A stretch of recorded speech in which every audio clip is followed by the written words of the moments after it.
le président Laurent Gbagbo ne m'a pas envoyé voler 5 francs à la BCEAO. Le président est élu, il fait serment le 4 décembre 2010. Le petit comme ça là. Le 7 avril, il me fait appeler au gouvernement. Et il me confie le budget de l'État du Côte d'Ivoire. C'est tout l'argent du Côte d'Ivoire, budget là. C'est à votre fils qu'elle avait donné. Non. C'est dans ce contexte difficile que les vrais adversaires du président Laurent Gbagbo, c'est pas ceux qu'on connaît, ont commencé à me manœuvrer pour asphyxier la Côte d'Ivoire. Parce que nous utilisons une monnaie qui est contrôlée par la France. Donc c'est elle qui ne voulait pas, donc qui avait son candidat, qui ne voulait pas le président Laurent Gbagbo, à sa monnaie est montée à la manœuvre et a commencé à asphyxier le pays. Le 21, on a fait les premiers salaires de décembre, on les appelle le 23 décembre pour permettre aux gens de faire les. Et le 21, déjà, le 23 décembre, quand nous portons les salaires des fonctionnaires, les premières banques, je ne vais pas dire leur nom, mais les banques françaises notamment, refusent l'argent de l'État de Côte d'Ivoire, à qui on a fait virement là-bas, de payer les fonctionnaires à un autre argent. Mais pourquoi la banque avait refusé? Parce que le 21 décembre, une réunion de la CEDEAO, la BCEAO, de l'UEMOA, s'est tenue en Guinée-Bissau. Et au cours de cette réunion, ils ont décidé, comme ça, que eux là, ils ne connaissaient pas l'autorité du président Laurent Gbagbo et de ceux qui découlent. Mais ce n'est pas le rôle de la BCEAO, ça. Ce n'est pas le rôle de la BCEAO. Parce que dans ce pays-là, avant nous, tous les pays avaient des coups d'État là-bas. En 1999, il y a eu un coup d'État en Côte d'Ivoire ici. On n'a jamais vu la BCEAO s'inviter dans un débat politique interne. Donc la BCEAO a été forcée et nous leur avons dit qu'on ne peut pas reconnaître cette compétence parce que les conseils des ministres ne peuvent pas décider du sort politique d'un pays. On se moquait de nous. Mais c'est ce qu'ils ont fait, qu'ils sont en train de faire au Mali. Asphyxier un peuple en prenant son argent en otage, en disant qu'on te bloque, c'est ton argent, ta banque centrale, ce n'est pas le rôle de la banque centrale. Et nous l'avons refusé. C'est intelligent contre intelligent. Ils veulent nous asphyxier. Mais nous, on a mis notre intelligence aussi. C'est pas compliqué. Donc, on a commencé à fonctionner. Mali.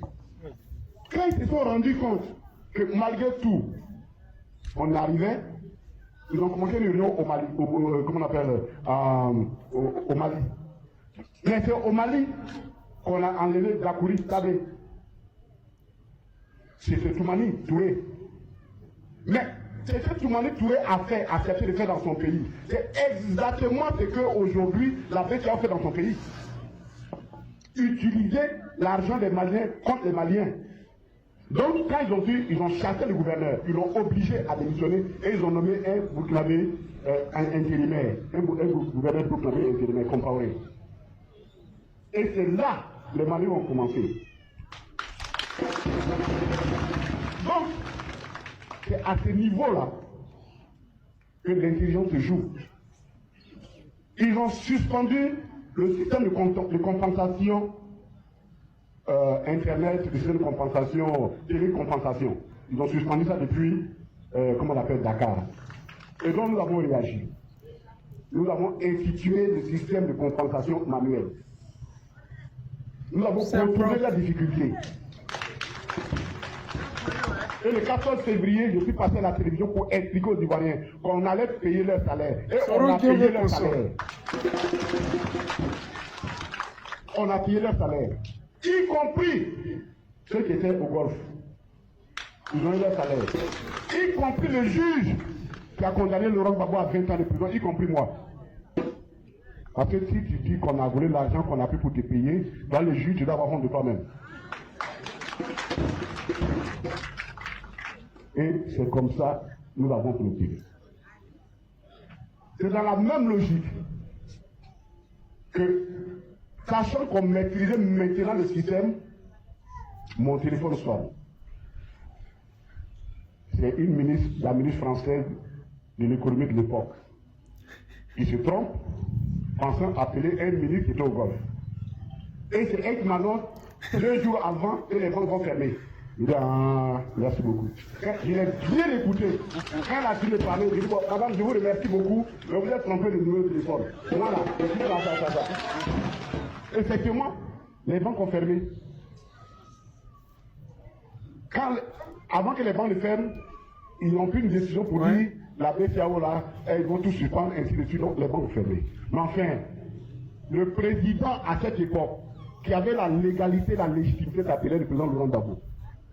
Donc le président a fait une réquisition, un décret qui est dans son pouvoir, un décret pour nationaliser 4 banques.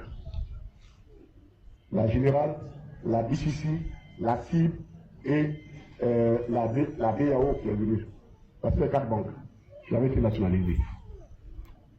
Et qui a pris également un décret pour réquisitionner le personnel ivoirien qui travaille à la BCAO, à l'agence centrale d'Abidjan, et les locaux de la BCAO. Légalement, c'était dans son pouvoir, et c'est ce qu'il a fait. Ça, c'est vrai. C'est comme ça que nous avons fonctionné. Mais c'est parce que, s'il vous plaît, mes parents, c'est parce que sur ce plan-là, on les avait battus si nous avons fait la guerre. Parce qu'ils espéraient qu'avec ça, on allait tomber. C'est parce qu'on a réussi à contrecarrer ça, que fatigués, ils ont été de plus faire la guerre, ouvertement. Nous avons fait fonctionner l'État selon les règles de la comptabilité publique. C'est pourquoi vous allez voir que la BCAO ne peut pas se constituer partie civile, n'a pas demandé à être partie civile au tribunal, n'a pas demandé de dommages d'intérêt. Pourquoi? Parce qu'elle n'a pas été volée. La BCAO n'a pas porté plainte. Parce qu'elle sait qu'on n'a pas volé. La BCAO a commis 3 audits. 2 audits internes.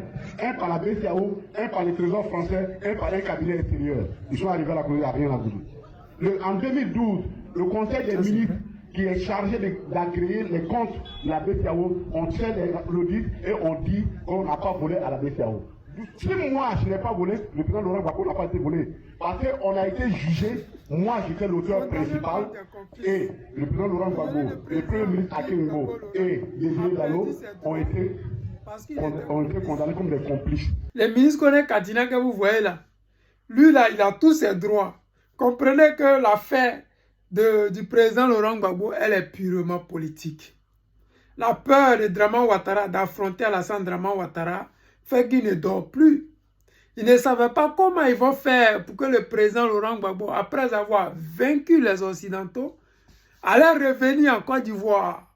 Vous ne pouvez pas imaginer combien de fois ils sont partis à La Haye, demander pardon au président Laurent Gbagbo, de dire qu'il va quitter la politique ivoirienne. Il a dit jamais. Ils sont partis en Belgique, que ce soit l'ambassadeur américain ou français, ou l'Union européenne. Ils sont partis en Belgique. Demander pardon au président Laurent Gbagbo, de ne pas leur mettre la honte. Il faudrait qu'il refuse de revenir à nouveau dans la politique ivoirienne. Il a dit non.